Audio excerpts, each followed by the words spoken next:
पश्चिम महाराष्ट्रातील कुणबी मराठा समाजाला आरक्षण मिळण्यासाठी सार्वजनिक मंत्री शिवेंद्रसिंहराजे भोसले यांनी महत्त्वाची भूमिका बजावली। या निमित्ताने आज साताऱ्यातील पोवई नाक्यावरील शिवतीर्थावर मंत्री शिवेंद्रसिंहराजे भोसले यांचा मराठी क्रांती मोर्चा आणि मराठा समाजाच्या वतीने सत्कार करण्यात आला। यावेळी मोठ्या संख्येने मराठा समाज उपस्थित होता। मंत्री शिवेंद्रसिंहराजे भोसले यांनी छत्रपती शिवाजी महाराजांना अभिवादन करून यानंतर मराठा समाजाने शिवेंद्रसिंहराजे भोसले यांना खांद्यावर घेऊन जल्लोष केला। सातारा गॅझेट लागू करण्यासाठी आरक्षण उपसमिती बैठक येत्या मंगळवारी घेऊन कायदेशीर प्रक्रिया सुरू करेल असं शिवेंद्रसिंहराजे भोसले यांनी स्पष्ट केलं आहे। महिन्यात आज सातारा गॅझेट लागू करू असा आम्ही मनोज जरांगे पाटील यांना शब्द दिलेला आहे। सातारा गॅझेटमध्ये मराठा कुणबी असल्याचा उल्लेख आहे, त्यामुळे कायदेशीर बाबी पूर्ण करून मुख्यमंत्री देवेंद्र फडणवीस यांच्याकडे हे सगळं घेऊन जाऊ असं देखील शिवेंद्रसिंहराजे भोसले यांनी स्पष्ट केलं आहे।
आता या बाबतीमध्ये मी आता जे बोललो तर सातारा गॅझेट लागू करण्याच्या बाबतीत लवकरच बैठक ही आरक्षण उपसमितीची लावली गेली। मला वाटतं येणाऱ्या मंगळवारी ही बैठक मुंबईमध्ये होईल आणि उपसमिती सातारा गॅझेटच्या लागू करण्याच्या दृष्टीनं जे काही कायदेशीर त्याच्यामध्ये विषय असतील किंवा कायदेशीररित्या हे बसून कसं लागू करायचं त्याचं जे आहे ती प्रक्रिया चालू होईल। आज उपसमितीनं जे आम्ही जरंगे पाटलांना पत्र दिलं किंवा जो GR पण त्यांना हे करून दिला त्यात सुद्धा उल्लेख आम्ही केलाय की महिन्याच्या आत लवकरात लवकर कायदेशीर गोष्टी हे करून आम्ही सातारा गॅझेटचा आपण निर्णय करू। सातारा गॅझेट सोबत आपण कोल्हापूर गॅझेट असेल किंवा सोलापूर असेल औंध असेल या त्यांची जी मागणी आहे म्हणजे जरंगे पाटलांची जी मागणी होती की सातारा गॅझेट औंध संस्थांचं एक गॅझेट आणि पुणे असे याचा तुम्ही जे आहे ते विचार करावा।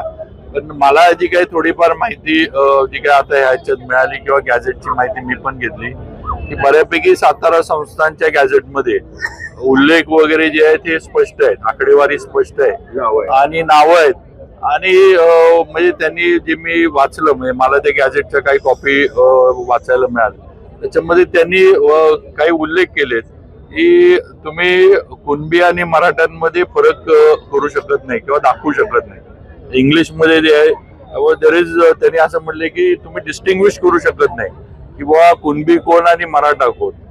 तर जी कुणबी आहेत त्यांची परिस्थिती थोडी गरीब होती आणि बाकीच्यांची जरा परिस्थिती चांगली आहे एवढंच त्यांनी उल्लेख केला। त्यांचं स्पष्ट म्हणणं आहे की ह्यात फरक नाही आहे, सगळे एकच आहेत असं। आता त्याचं कायदेशीर जे थोड्याफार काही गोष्टी असतील त्या आता समिती उपसमितीच्या माध्यमातून आम्ही करू आणि मुख्यमंत्र्यांपर्यंत आम्ही परत घेऊन जाऊ।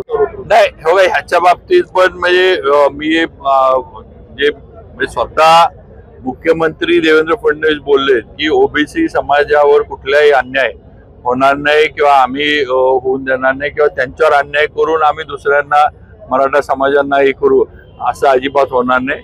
100% ज्यावेळेला मुख्यमंत्री एवढं जाहीररित्या बोलतात आणि जाहीर सांगतात आज त्यांनी हे दिलंय हे पण त्यांनीच दिलंय मराठ्यांना। आणि मी मगाशी जे म्हणलं की दुसऱ्यांदा त्यांनी आपलं आरक्षण दिलं, पहिल्यांदा पण मुख्यमंत्री असताना त्यांनीच दिलं। अनेक मराठा समाजाचे मुख्यमंत्री झाले पण कुणीही समाजाचा विचार केला नाही। पण देवेंद्र फडणवीसांनी पहिल्या वेळेला पण दिलं आणि दुसऱ्या वेळेला पण मुख्यमंत्री झाल्यावर त्यांनी दिलं।